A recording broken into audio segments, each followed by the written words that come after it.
शास्त्रों में इस व्रत को परम पुण्यदायी माना गया है और ऐसी मान्यता है कि इस दिन व्रत करने का फल साल की बाकी 23 एकादशियों का व्रत करने के बराबर होता है। निर्जला एकादशी व्रत कथा।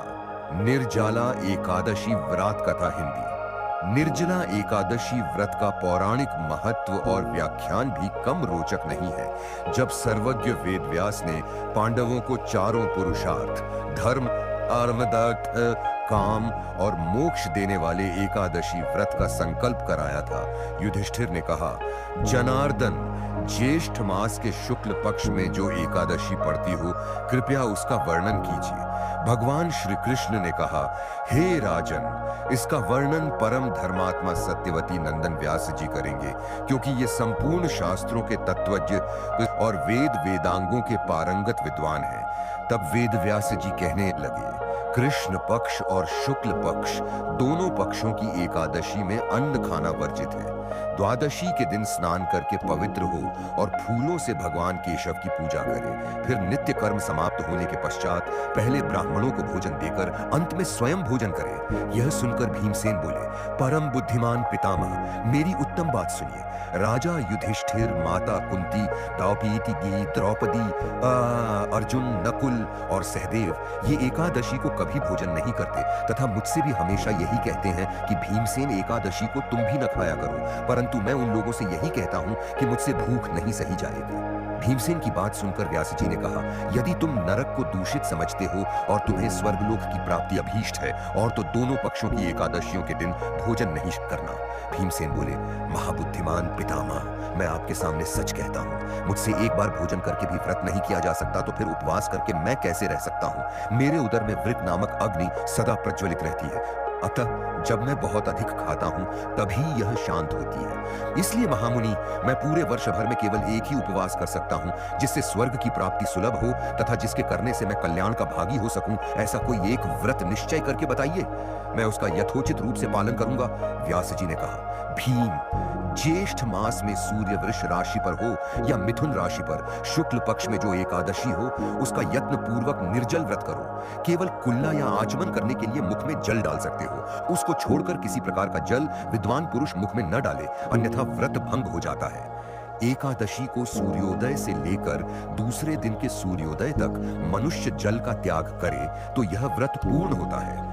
तदनंतर द्वादशी को प्रभात काल में स्नान करके ब्राह्मणों को विधि पूर्वक जल और सुवर्ण का दान करें। इस प्रकार सब कार्य पूरा करके जितेंद्रिय पुरुष ब्राह्मणों के साथ हो जाता। वर्ष भर में जितनी एकादशियां होती हैं, उन सबका फल निर्जला एकादशी के सेवन से मनुष्य प्राप्त कर लेता है, इसमें तनिक भी संदेह नहीं है। शंख, चक्र और गदा धारण करने वाले भगवान केशव ने मुझसे कहा था कि यदि मानव सबको छोड़कर एकमात्र मेरी शरण में आ जाए और एकादशी को निराहार रहे तो वह सब पापों से छूट जाता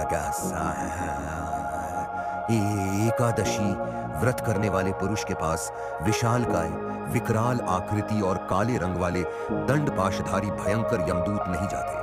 अंतकाल में पीतांबरधारी सौम्य स्वभाव वाले, हाथ में सुदर्शन धारण करने वाले और मन के समान वेगशाली विष्णुदूत आखिर इस वैष्णव पुरुष को भगवान विष्णु के धाम में ले जाते हैं।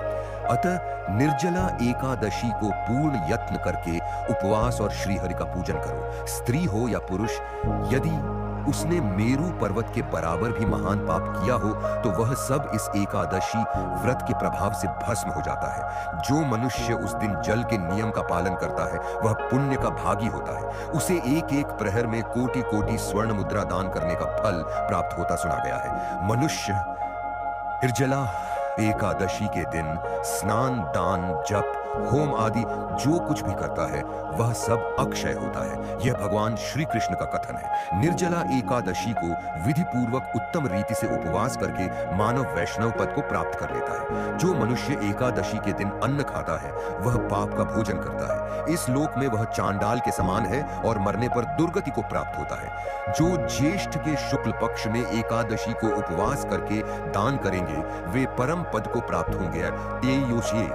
सुने एकादशी को उपवास किया है वे ब्रह्म हत्यारे, शराबी, चोर तथा गुरुद्रोही होने पर भी सब पातकों से मुक्त हो जाते हैं। कुंती नंदन, निर्जला एकादशी के दिन श्रद्धालु स्त्री पुरुषों के लिए जो विशेष दान और कर्तव्य विहित हैं उन्हें सुनो। उस दिन जल में शयन करने वाले भगवान विष्णु का पूजन और जलमयी धेनु का दान करना चाहिए अथवा प्रत्यक्ष धेनु या घृतमयी धेनु का दान उचित है।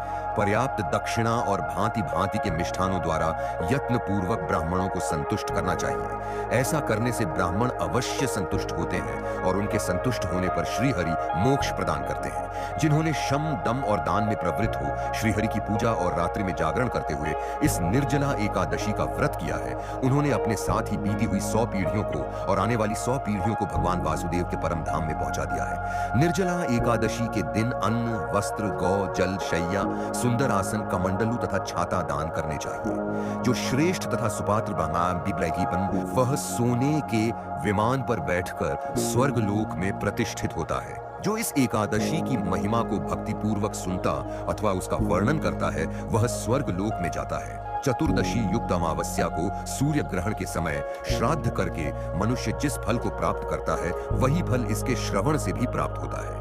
पहले दंत धावन करके यह नियम लेना चाहिए कि मैं भगवान केशव की प्रसन्नता के लिए एकादशी को निराहार रहकर आचमन के सिवा दूसरे जल का भी त्याग करूंगा। द्वादशी को देवेश्वर भगवान विष्णु का पूजन करना चाहिए। गंध, धूप, पुष्प और सुंदर वस्त्र से विधि पूर्वक पूजन करके जल के घड़े के दान का संकल्प करते हुए निम्नांकित मंत्र का उच्चारण करें। संसार सागर से तारने वाले हे देव ऋषिकेश, इस जल के घड़े का दान करने से आप मुझे परम गति की प्राप्ति कराइए। भीमसेन, ज्येष्ठ मास में शुक्ल पक्ष की जो शुभ एकादशी होती है उसका निर्जल व्रत करना चाहिए। उस दिन श्रेष्ठ ब्राह्मणों को शक्कर के साथ जल के घड़े दान करने चाहिए। ऐसा करने से मनुष्य भगवान विष्णु के समीप पहुंचकर आनंद का अनुभव करता है। तत्पश्चात द्वादशी को ब्राह्मण भोजन कराने के बाद स्वयं भोजन करें। जो इस प्रकार पूर्ण रूप से पापनाशिनी एकादशी का व्रत करता है वह सब पापों से मुक्त हो आनंदमय पद को प्राप्त होता है। यह सुनकर भीमसेन ने भी इस शुभ एकादशी का व्रत आरंभ कर दिया। तब से यह लोक में पांडव द्वादशी के नाम से विख्यात हुई। निर्जला एकादशी व्रत पूजा विधि। इस दिन निर्जला व्रत रखें, पीले वस्त्र धारण करें और भगवान विष्णु की पूजा कर व्रत का संकल्प लें। भगवान को भी पीली वस्तुएं अर्पित करें और मां लक्ष्मी के मंत्रों का जाप करें। अन्न और फलों का भी त्याग रखें। गरीब और जरूरतमंदों को दान करें। अगले दिन द्वादशी में भी स्नान कर श्री हरि अन्न जल ग्रहण व्रत को परायण करें। ऐसा करने से पापों का नाश होता है। एकादशी पूजा सामग्री लिस्ट। श्री विष्णु जी का चित्र अथवा मूर्ति, पुष्प, नारियल, सुपारी, फल, लौंग, धूप, दीप, घी, पंचामृत, अक्षत, तुलसी दल, चंदन और मिष्ठान आदि।